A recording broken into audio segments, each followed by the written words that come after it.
excited. I've been dreaming of this moment for years, literally reading this preface in this venue on the day my book's out, celebrating you all. All of you. Poets, audience member, doorman, we all are part of the slam. So, for the first time ever, the preface to words in your face. Nervous. I confess, when I'm walking alone in the streets of New York City, I often pretend I am being interviewed by Charlie Rose. He is hot. Some people listen to their iPods, some pour over the day's events, some keep dialing people on their cell phone until they reach someone, anyone. I wander into the black box television studio of my mind, where Charlie Rose knits his fingers together, smiles his Cheshire cat grin, and says, "It's good to have you back, Cristin. Now tell us, what have you been up to?" And from subway station to doorway, the Charlie Rose in my mind and I chat away.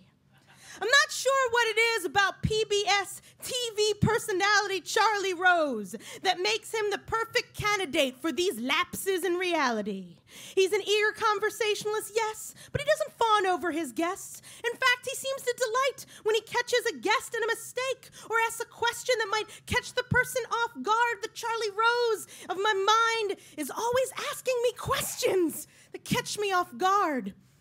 I remember the day after I finished the rough draft of this book.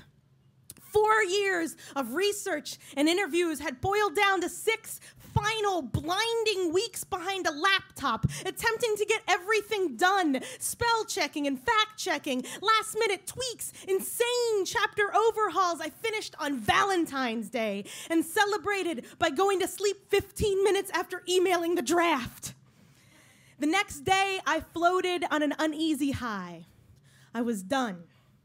Well, done for now. Done until I received my notes, and thinking about what those notes might say made my head dizzy. But I took tremendous comfort in at least having sent in that completed rough draft. At the very least, if I was struck dead in the street, errant taxi cab, stray bolt of lightning, the book would live on without me. "So, Cristin," the Charlie Rose of my mind said, "you finished your book. Tell us about it." "Well, Charlie," I responded, "it's a history of the New York City Poetry Slam movement, which actually has been a vital part of the New York City Poetry Slam for almost 20 years. 20 years, Charlie said. "And you cover the whole history? That must be one long book."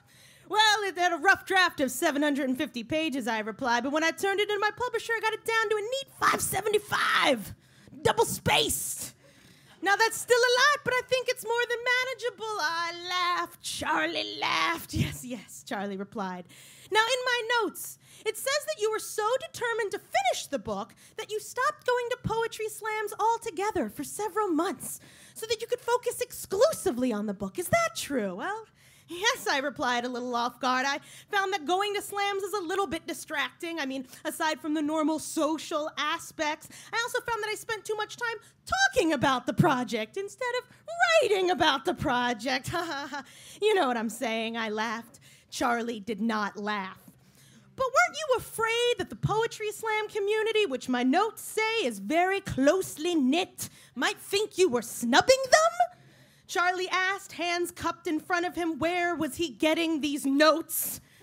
"And furthermore, didn't you worry that by cutting off your exposure to the cultural movement you're writing about, that you were opening the door for trouble? I mean, who says you didn't start changing the coverage of your poetry slam movement to suit your book's arguments?" "Now, don't get me wrong, Cristin," Charlie interjects when he begins noticing I've begun sweating profusely. "I'm not saying that you purposely change things. I'm just saying, why didn't you think you might tweak a little something here, tweak a little something there, and without going to slams firsthand to sort of verify things got out of control. I mean, how do you not know that? How do you not know that everything you just wrote, this history, is not just an enormous lie?" The Charlie Rose of my mind is a real asshole.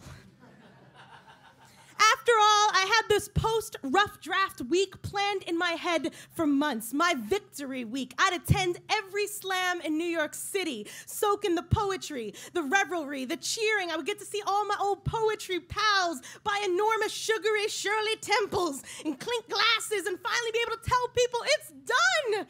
But the Charlie frickin' Rose in my mind had messed that all up. Made me paranoid that I had misstepped my way into a Million Little Pieces-esque fiasco that would not only end my career, but damage the relationship I had with the New York City poetry slam scene, my motley, beloved family of artists, my home away from home. Charlie Rose stared at me from the darkened stage of my mind, eyebrows pulled together, expectant, and I knew this interview would go no further until I could answer his question.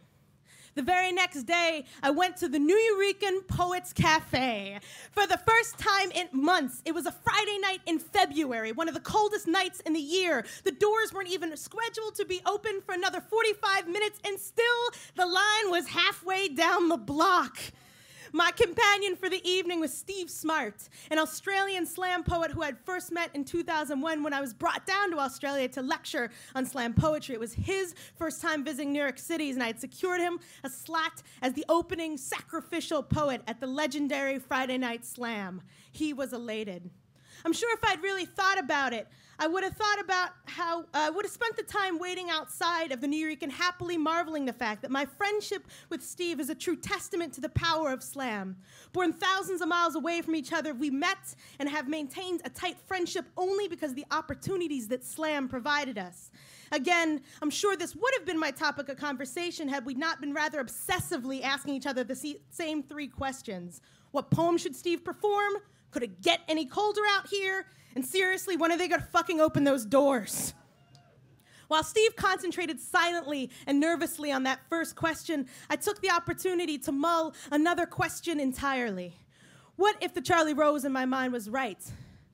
What if everything was different? Julio, the cafe doorman for more than 2 decades, finally came outside and told us to get our money ready. And when I entered the cafe, Pepe, the long-standing New York bartender, slung drinks from behind their ancient bar. He winked at me, like always. The place was bathed with this incredible warm yellow light and was swiftly being filled with the same multicultural mix of young people. All of this put me at ease. My pal Steve, however, had gone absolutely pale with stage fright. This was the Nuyorican Poets Cafe, after all. People back home in Australia were going to ask him what it was like to perform here. He was sure he had to nail it. He was also sure he was going to be sick. He was acting, all in all, like any slammer preparing to hit that New York stage for the first time. For me, watching Steve twitch his way to a full-blown panic attack was incredibly comforting. Returning to the Nuyorican that Friday night, and to louder arts the following Monday, and to my home venue of NYC Urbana that Tuesday, proved just to be the tonic I needed, the cure for my slam history hangover. Even before I started this project, the non-slam initiated would ask me what the big deal was with the poetry slams. Why were they so popular? What made them so different? And the easiest way to understand them, to make them understand, was to bring them to a slam. There's nothing quite like it. Even this book, this enormous lumbering book, can't scratch the surface of what it's like to spend one evening at the Nuyorican or Louder Arts or NYC Urbana. Going back to these slams flooded me with all the same emotions, the deep sense of community, the shared sense of wonder, the thrill of seeing a poet really nailing his or her work on stage, the awe in knowing that a room filled with hundreds of people has been brought to absolute silence just so they could hear a poet whisper one perfect line of verse.